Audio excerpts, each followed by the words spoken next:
Rasya Jatrindani, Muhammad Ilham Sawalana, Nur Asya Jamil, Kasa Saila Musyafa, and Hani Rohani. Okay, so our next will be discussing about the waste management and the awareness, our environmental awareness. And the title is of waste management in the Data Temporary Resource Site and environmental awareness among the community living around the data. So this topic is heavily related to our daily life, but as we know, we cannot distract our cash and our waste. Okay, no need why. I would like to invite our first speaker or presenter, Rasya Jatrindani. The floor is yours. Hello everyone. Hi. Good morning. Morning. Here I want to talk about Data Temporary Waste Storage Site. Data Temporary Waste Storage is under the jurisdiction of Department of the Environmental Tasikmalaya City. The Data Temporary Waste Storage only accept waste from the Cipadas sub-district, the town sub-district, and part of the Cihideng sub-district. Next.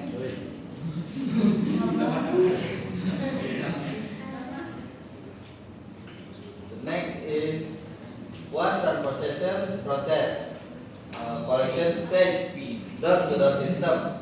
Waste is not taken directly to the final disposal, but is collected from residents' homes using fuel, motorcycle, via two routes.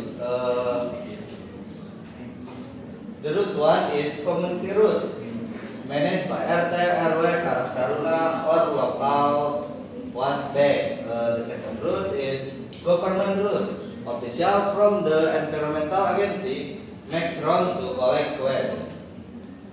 Transit and sorting stage at the Dadaha Depot. Upon arrival at the Dadaha Depot, the waste is first processed. The first is sorting. Staff sort waste that still has economic value. The second is utilization. Items that can be sold or reused are collected by staff for recycling or sale. The third is residue. Waste that truly can no longer be processed, residue is placed into yellow containers. Thank you. Okay, and the next material will be presented by Johan Salman. Thanks for that. Okay, in this slide, we explain the final stage of the waste transportation process. When the yellow container is full, the waste transported by a truck from environment agency to Ciangir and via as the final processing site. In this process is called indirect transportation because the waste does not go indirectly to the landfill, but first passes through to the port for transit and sorting. In this slide, I explain the waste volume. Since there is no fishing,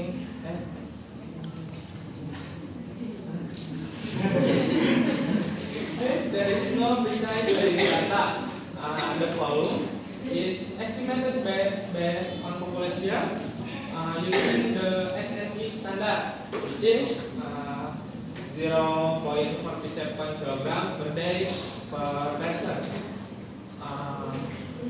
The result are Tawang sub-district around 28.9 tons per day. Cipadas sub-district around 38.7 tons per day. Cihideng sub-district around 34.6 tons per day. Okay, next, the material will be presented by. Okay, in this slide, explain I will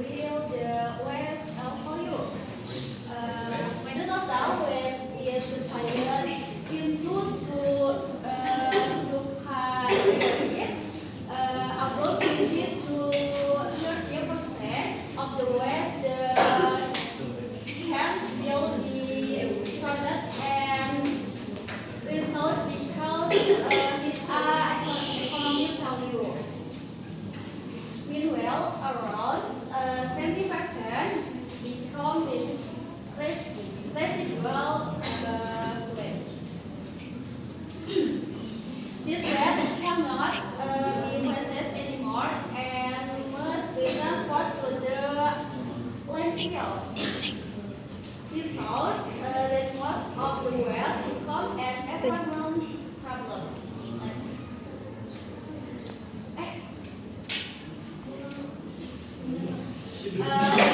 Next, maintenance. The main problem is the dominance of single-use plastic.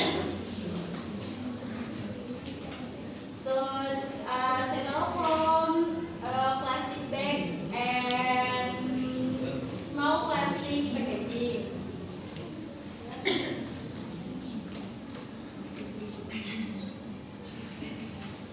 This introduction, residual waste and next waste management more different.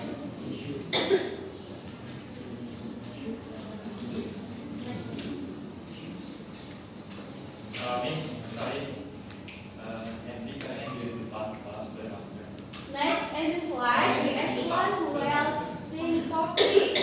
So, the waste is sorted well if the depot. Organic waste is processed is into compost, and inorganic waste is prepared for recycling.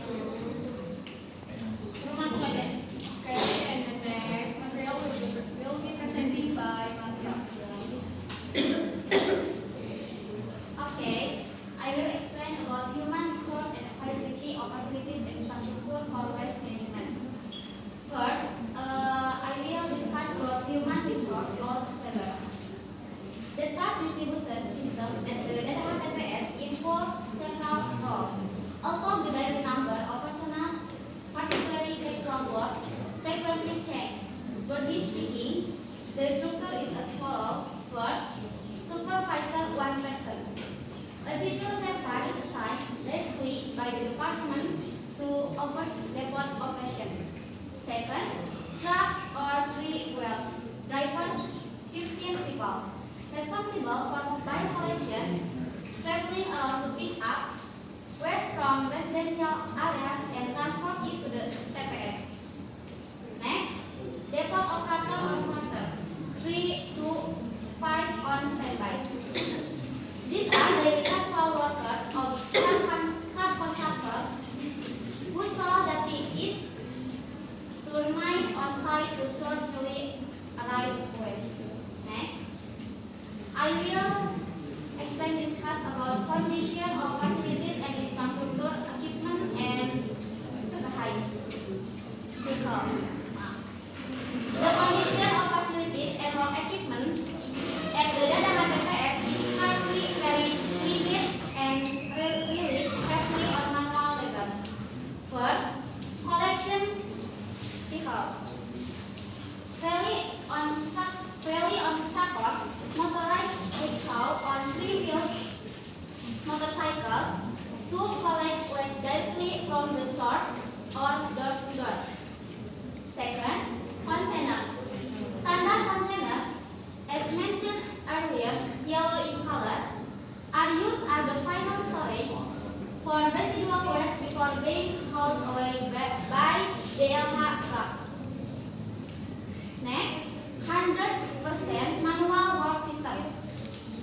The process from unloading the cargo to sorting between organic and inorganic waste is entirely carried out by hand or manual by depot operators. And the last, lack of machinery. The Data TPS doesn't yet have heavy equipment or processing machinery, particularly a shredder. This makes the processing and work efficiency highly dependent on the physical labor of the site. Thank you. Okay, next, I will talk about the transportation frequency. First, I will talk about the transportation system and schedule. So, the transportation is carried out daily on a routine basis. The system used is rail or container exchange. So, the Department of Environment carrying empty containers to be placed at the depot. Then, meanwhile, the pick-up or containers that already full by the waste will be taken to the landfill that is located at the Changi landfill. And the daily frequency is on average, each truck driver makes 3 to 5 trips per day, and the process is very fast.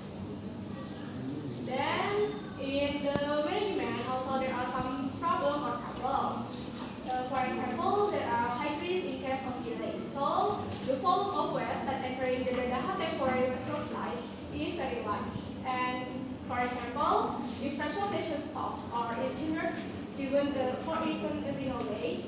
For example, there is a broken down complete repairs or alert waste that caused by some special event or defenders that and the well will immediately well up separately and overflow that will be blocking the highway.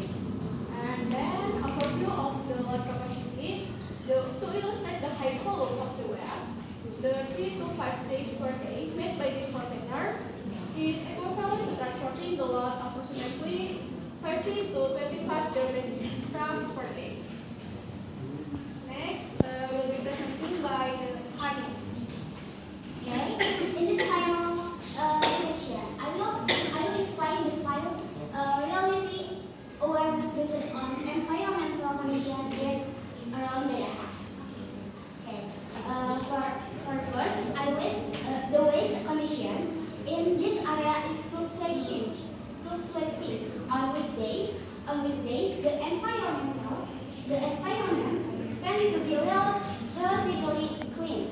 However, on Sunday morning, the volume of waste increases significantly and become overwhelming. For second, the urban waste management has not been implemented effectively. Although there is a plan to separate organic waste for composting, but in reality, the waste inland unprocessed and continues to pile up over time. Next,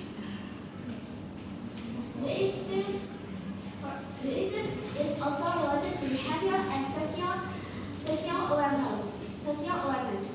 Okay, there is a clear awareness here where some vendors have taken responsibility by learning their area and managing their waste properly, while many others still show low awareness.